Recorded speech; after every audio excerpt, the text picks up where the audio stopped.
Hello বন্ধুরা, আশা করি সকলে ভালো আছেন। আমি আজকে একটা চটপটা রেসিপি নিয়ে এসে হাজির হয়েছি।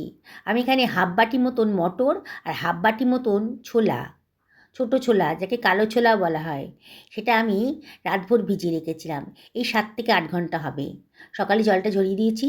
দেখুন ছোলাগুলো কিন্তু, ছোলা আর মটরটা কিন্তু বেশ নরম হয়ে গেছে। আমি আঙুল দিয়ে কেটে দেখালাম। আমি চটপট রান্না করব বলে এটা প্রেসার কুকারে দিয়ে দিয়েছি। আর দিয়ে দিলাম একখানা পেঁয়াজ, মাঝখান দিয়ে চিড়ে দিয়ে দিলাম। আর দিয়ে দিলাম খানিকটা দারচিনির টুকরো, হাফ টেবিল চামচ মতো লবণও দিয়ে দিলাম।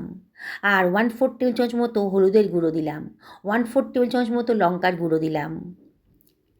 এবারে আমি এর ভেতর দিয়ে দিচ্ছি গরম জল।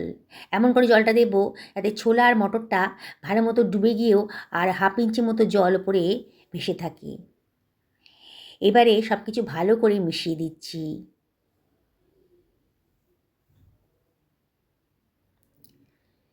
এবারে আমি প্রেসার কুকারে ঢাকনাটা দিয়ে এটাকে আমি গ্যাস ওভেনে বসিয়ে দেবো। 2খানা সিটি হতে দেবো। 2খানা সিটিতেই আমার এই ছোলা আর মটরটা সেদ্ধ হয়ে যাবে। আমি একটা স্পেশাল মশলা বানিয়ে নেব যাতে এই চটপটা রেসিপিটির স্বাদ আরও চটপটা হয়ে যায়। হাফ টেবিল চামচ মতো ওটা জিরে দিয়ে দিলাম। আর দিয়ে দিচ্ছি 1 টেবিল চামচ মতন ওটা ধনে।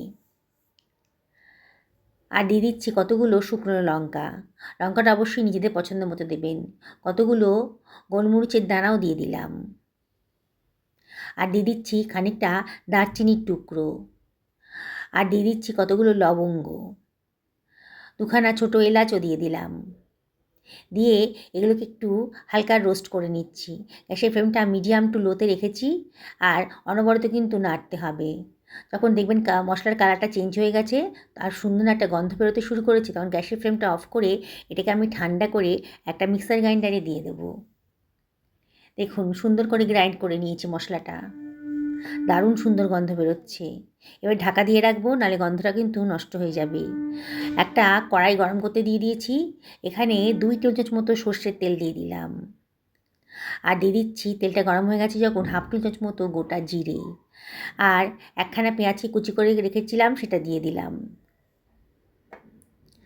দিয়ে একটু নাড়াচাড়া করে নিচ্ছি। গ্যাসের ফ্লেমটা এই সময় মিডিয়াম টু হাইতে রেখেছি। আস্তে আস্তে পেঁয়াজের কালারটা কিন্তু চেঞ্জ হয়ে যাচ্ছে। এবার দিয়ে দিচ্ছি 1 টেবিল চামচ মতো আদা রসুন বাটা। একখানা টমেটোকে কুচি করে রেখেছিলাম, সেটা দিয়ে দিলাম। দিয়ে সব কিছু আবারও ভালো করে মিশিয়ে নিচ্ছি।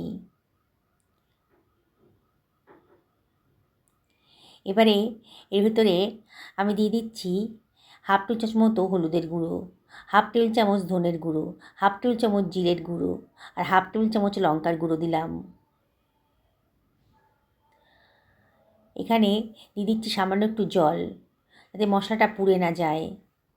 এবার খুব ভালো করে কষিয়ে নিতে হবে। যত ভালো করে কষাবেন ততই কিন্তু রান্নার টেস্টটা বাড়বে। ঢাকা দিয়ে মিনিট 2 মিডিয়াম টু লো ফ্লেমে রান্না করে নেব, তাহলে তাড়াতাড়ি মশলাটা কষানো হয়ে যাবে। 2 মিনিট বাদে দেখুন মশলার গা থেকে কিন্তু তেল বেরোতে শুরু করেছে। দারুণ সুন্দর একটা কালারও এসে গেছে। বোঝা যাচ্ছে মশলাটা কষানো হয়ে গেছে। এদিকে আমার 2খানা সিটি পড়ে গেছে। আরও মিনিট 5 আমি রেস্টে রেখেছিলাম। দেখুন চেক করে দেখাচ্ছি ছোলা আর মটরটা কতটা সেদ্ধ হয়েছে। দেখুন মটরটাও বেশ সেদ্ধ হয়ে গেছে আর ছোলাটাও বেশ সেদ্ধ হয়ে গেছে। এইবারে সেদ্ধ করা ছোলা মটরটা আমি এই কষানো মশলাটার মধ্যে দিয়ে দিচ্ছি। সব কিছু খুব ভালো করে মিশিয়ে নেব। দেখুন কালারটা কত সুন্দর একটা রং এসেছে। এবার এটা ঢাকা দিয়ে আমি মিনিট 5 রান্না করে নেব মিডিয়াম টু লো ফ্লেমে। মিনিট 5 বাদে দেখুন দারুণ সুন্দর দেখতে লাগছে। এটা সকালের ব্রেকফাস্টে করতে পারেন, রুটি পরোটার সাথে কিন্তু দারুণ লাগবে। আরও চটপটা বানানোর জন্য আমি খানিকটা তেঁতুলের পাল্প দিয়ে দিলাম, মানে তেঁতুল গোলা আর কি দিয়ে দিলাম। দারুণ সুন্দর টেস্ট আসবে। দিয়ে সব কিছু আবার ভালো করে মিশিয়ে দিচ্ছি।